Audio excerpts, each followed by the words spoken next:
नमस्कार दोस्तों, स्वागत है आप सभी का आप ही के अपने यूट्यूब चैनल से पर्टिकुलर सेट पर। तो दोस्तों, आज हम आप लोग बीच में एक बार फिर से सीईटी 12th लेवल के लिए अति महत्वपूर्ण प्रश्न की क्लास लेकर आ गए हैं। दोस्तों, आज की इस क्लास के अंदर हम आप लोगों को परीक्षा दृष्टि से अति महत्वपूर्ण प्रश्न कराने वाले हैं। आपने अभी तक सेकंड क्लासेज को सब्सक्राइब नहीं किया तो सेकंड क्लासेज को सब्सक्राइब कर देना। और एक बात का ध्यान रखना कि इस क्लास को स्किप बिल्कुल मत करना, एंड तक जरूर देखना, क्योंकि एक एक प्रश्न परीक्षा दृष्टि से अति महत्वपूर्ण आने वाला है। आपको बताया कि आपकी परीक्षा दिन अब कुछ ही दिन शेष बचे हैं परीक्षा के, तो इसकी बिल्कुल मत करना, एंड तक जरूर देखना। और एक एक क्वेश्चन अति महत्वपूर्ण है। तो चलिए दोस्तों, आज की इस क्लास को स्टार्ट करते हैं। तो आपने सब्सक्राइब तो कर ही दिया होगा। आपका पहला प्रश्न है कि बीकानेर की महाराजा राय सिंह गद्दी पर कब बैठे। बीकानेर की महाराजा राय सिंह गद्दी पर कब बैठे? 1574 ईस्वी में।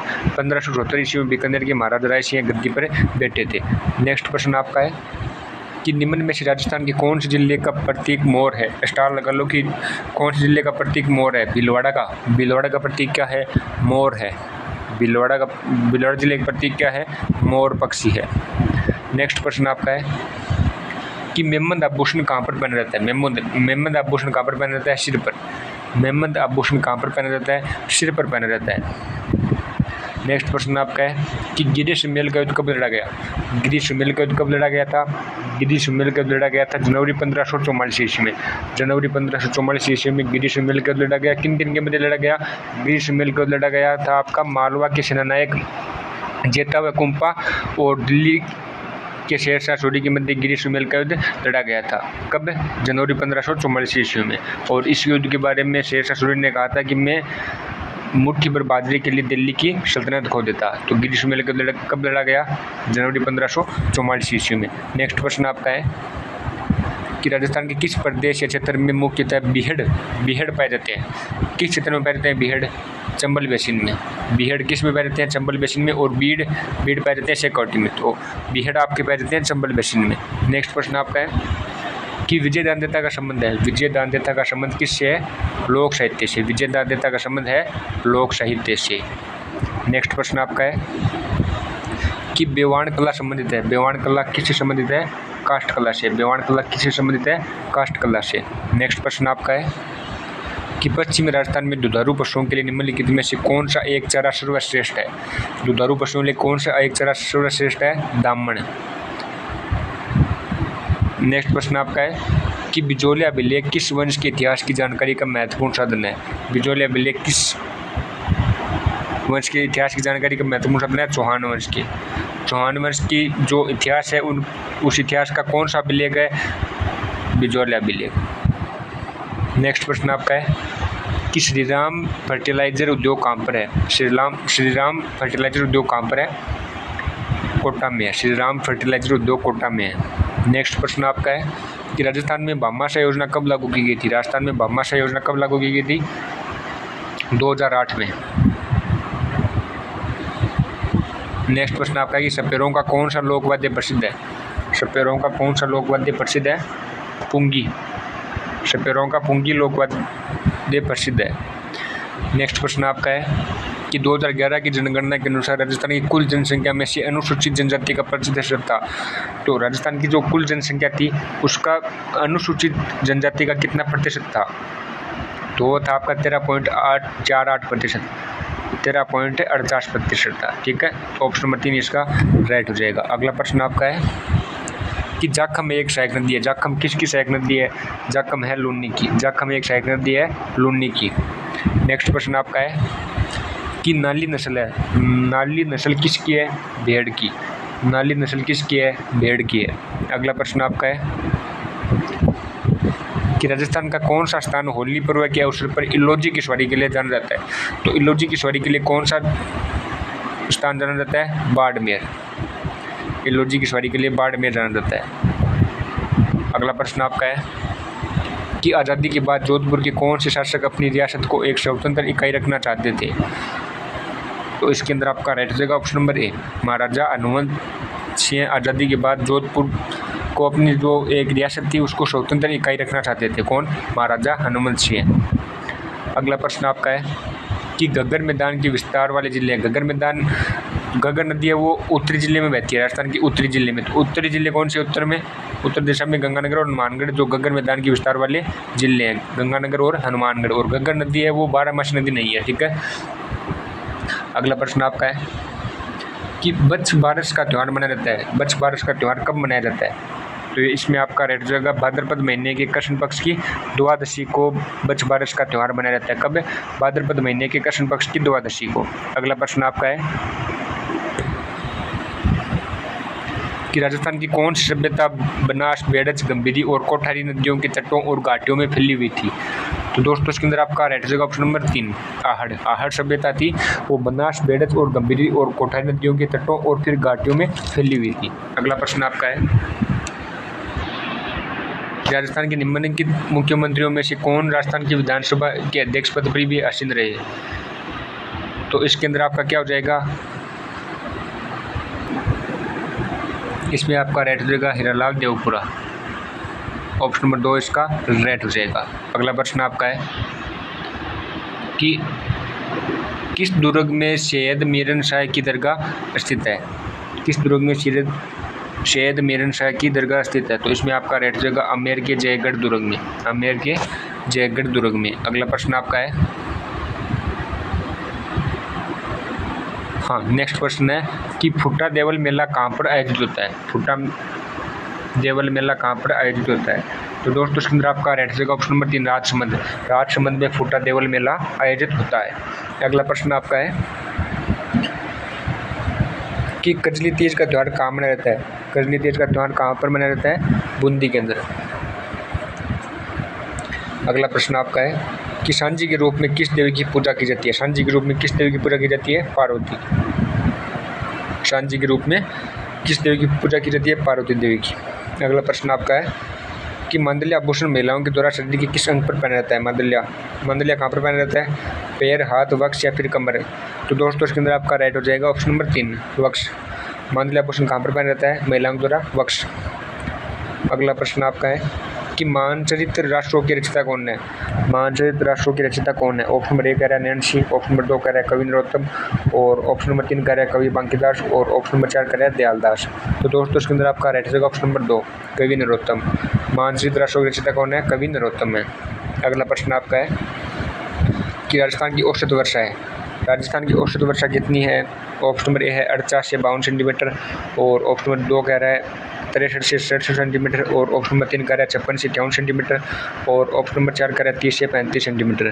तो दोस्तों इसके अंदर आपका राइट जाएगा ऑप्शन नंबर 3 56 से 58 सेंटीमीटर राजस्थान की औसत वर्षा है।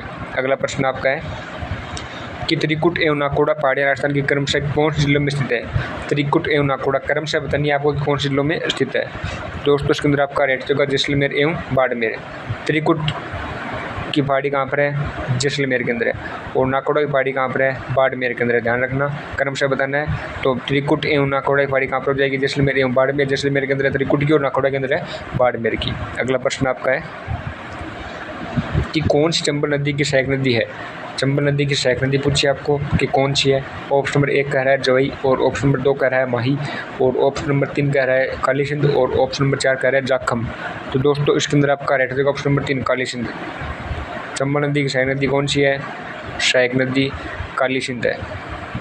अगला प्रश्न आपका है कि निम्नलिखित में से ज्वार उत्पादक जिले हैं। ज्वार उत्पादक जिले कौन से हैं? ऑप्शन नंबर 1 कह रहा है गंगानगर हनुमानगढ़ और ऑप्शन नंबर 2 कह रहा है अजमेर नागौर और ऑप्शन नंबर 3 कह रहा है डूंगरपुर बांसवाड़ा और ऑप्शन नंबर 4 कह रहा है बाड़मेर और जैसलमेर। तो दोस्तों इसके अंदर आपका राइट जाएगा ऑप्शन नंबर 2 अजमेर नागौर। ज्वार उत्पादक जिले कौन से हैं? अजमेर और नागौर हैं। अगला प्रश्न आपका है कि भानगढ़, सिरावास एवं बिलाली कहाँ पर स्थित है? भानगढ़, सिरावास एवं बिलाली कहाँ पर स्थित है? तो दोस्तों इसके अंदर आपका राइट जाएगा ऑप्शन नंबर 3 उत्तरी अरावली प्रदेश में भानगढ़, सिरावास एवं बिलाली स्थित है। नेक्स्ट प्रश्न आपका है कि बीकानेर के जूनागढ़ किले के दरवाजे पर किन शूरवीरों की मूर्तियाँ स्थित है? बीकानेर के जूनागढ़ किले के दरवाजे पर किन शूरवीरों की मूर्तियाँ स्थित है? जयमल व फतेह की। जयमल व फतेह की बीकानेर के जूनागढ़ किले में मूर्तियाँ हैं। नेक्स्ट प्रश्न आपका है कि 2001 से 11 के दशक में सर्वाधिक जनसंख्या वृद्धि दर वाला जिला कौन सा था। 2011 से 2001 से 11 के दशक में सर्वाधिक जनसंख्या वृद्धि दर वाला जिला पूछा आपको कि कौन सा था। तो दोस्तों इसके अंदर आपका राइट जगह ऑप्शन नंबर 1 बाड़मेर था। अगला प्रश्न आपका है कि 1935 में डूंगरपुर में किसके द्वारा हरिजन सेवा समिति की स्थापना की गई। तो दोस्तों इसके अंदर आपका राइट जगह ऑप्शन नंबर 1 भोगीलाल पांडे के द्वारा 1935 में डूंगरपुर में हरिजन सेवा समिति की स्थापना की गई। कब की गई? 1935 में। कहाँ पर की गई? डूंगरपुर में। और किसके द्वारा की गई? भोगीलाल पांडे की। और किसकी स्थापना की गई? हरिजन सेवा समिति की। ठीक है। अगला प्रश्न आपका है कि जयपुर के किस शासक ने अपनी पुत्री का विवाह शहजादा सलीम से 1585 में किया। तो ऑप्शन नंबर 1 कह रहा है भारमल, ऑप्शन नंबर 2 कह रहा है भगवंत दास, और ऑप्शन नंबर 3 कह रहा है मानसिंह, और ऑप्शन नंबर 4 कह रहा है मेजर राजा जयसिंह। तो दोस्तों इसके अंदर आपका राइट जगह ऑप्शन नंबर 2 भगवंत दास थे, जयपुर के शासक थे जिन्होंने अपनी पुत्री का विवाह शहजादा सलीम से किया था। कब? 1585 में। नेक्स्ट प्रश्न आपका है कि पृथ्वीराज विजय का लेखक कौन था। पृथ्वीराज विजय का लेखक कौन था? ऑप्शन नंबर 1 कह रहा है चंद्र बरदाई, और ऑप्शन नंबर 2 कह रहा है जयानक, और ऑप्शन नंबर 3 कह रहा है नैरचंद सूरी, और ऑप्शन नंबर 4 कह रहा है मलिक मोहम्मद जायसी। तो दोस्तों इसके अंदर आपका राइट जगह ऑप्शन नंबर 2 जयानक। पृथ्वीराज विजय के लेखक कौन है? जयानक है। अगला प्रश्न आपका है कि हल्दी घाटी के युद्ध में महाराणा प्रताप की सेना में हरावल का नेतृत्व कौन कर रहा था। हरावल का नेतृत्व कौन कर रहा था? अब्दुल लाहौरी, या फिर मोहम्मद खिलजी, या फिर बिरदीमल, या फिर हाकिम खां सूर। तो दोस्तों इसके अंदर आपका राइट जगह ऑप्शन नंबर 4 हाकिम खां सूर थे, जो महाराणा प्रताप के सेनानायक थे, जो हरावल का नेतृत्व कर रहे थे। नेक्स्ट प्रश्न आपका है कि 1857 क्रांति के दौरान निम्न में से किसके द्वारा मुगल बादशाह को निष्ठा का प्रतीक या फिर नजर भेंट की गई। तो दोस्तों इसके अंदर आपका राइट जगह ऑप्शन नंबर 1 सामोद के रावल सिंह को। अगला प्रश्न आपका है कि 1857 के विद्रोह के समय गवर्नर जनरल कौन था। 1857 के विद्रोह के समय गवर्नर जनरल कौन था। तो दोस्तों इसके अंदर आपका राइट क्या हो जाएगा?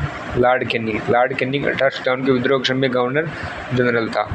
नेक्स्ट प्रश्न आपका है कि गणेशवर से प्राप्त मर्द बांड किस प्रकार के हैं। गणेशवर सभ्यता से प्राप्त मर्द बांड किस प्रकार के हैं। तो इसमें हो जाएगा लाल बर्तन है, लाल मिट्टी के बर्तन गणेशवर सभ्यता से प्राप्त हुए हैं। नेक्स्ट प्रश्न आपका है कि 25 मार्च 1948 को उद्घाटित संयुक्त राजस्थान का प्रधानमंत्री किसे बनाया गया था। तो दोस्तों इसके अंदर आपका राइट रहेगा ऑप्शन नंबर 1 गोकुललाल असावा संयुक्त राजस्थान के प्रधानमंत्री थे। और संयुक्त राजस्थान का गठन कब हुआ? 25 मार्च 1949 को, और उसके प्रधानमंत्री किसे बनाया गया? गोकुललाल असावा को। नेक्स्ट क्वेश्चन देखते हैं आपका। अगला प्रश्न आपका है कि बारडोली सत्याग्रह का नेता कौन था। बारडोली सत्याग्रह का नेता कौन था? वल्लभ भाई पटेल थे। ऑप्शन नंबर 3 इसका राइट हो जाएगा। अगला प्रश्न आपका है कि 1857 के विद्रोह के समय राजपूताना के एजीजी यानी एजेंट गवर्नर जनरल कौन थे। तो दोस्तों इसके अंदर आपका राइट हो जाएगा option number 1 George P Lawrence. 1857 के विद्रोह के समय राजपूताना के एजीजी यानी एजेंट गवर्नर जनरल थे। नेक्स्ट प्रश्न आपका है कि कालीबंगा का उत्खनन कार्य कितने स्तरों में किया गया। कालीबंगा सभ्यता है उसका उत्खनन कार्य कितने स्तरों में किया गया? 5 स्तरों में। नेक्स्ट प्रश्न आपका है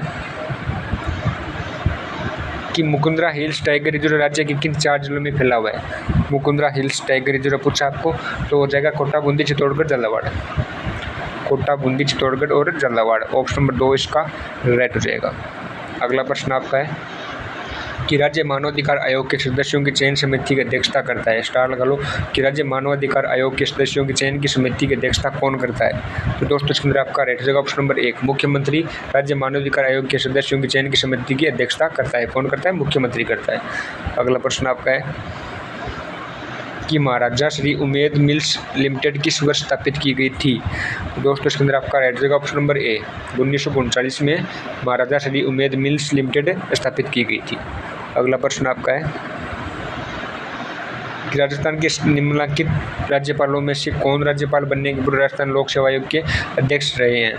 तो इसमें आपका हो जाएगा रघुकुल तिलक। रघुकुल तिलक राजस्थान के जो राज्यपाल थे, राज्यपाल बनने से पहले राजस्थान लोक सेवा आयोग के अध्यक्ष रह चुके हैं, राजस्थान लोक सेवा आयोग के सदस्य रह चुके हैं, सॉरी, ठीक है। अगला प्रश्न आपका है, आज का अंतिम प्रश्न है कि 2011 की जनगणना के अनुसार राजस्थान में ग्रामीण महिला साक्षरता दर कितनी है। तो इसके अंदर आपका राइट जाएगा ऑप्शन नंबर 3, 45.8% है। 2011 की जनगणना के अनुसार राजस्थान में ग्रामीण महिला साक्षरता दर कितनी है? 45.8% है। दोस्तों आज की ये क्लास यहीं पे समाप्त होती है। आज हमने आपको 50 क्वेश्चन कराए, आपके 50 में से कितने क्वेश्चन राइट हुए ईमानदारी से कमेंट करके बताना।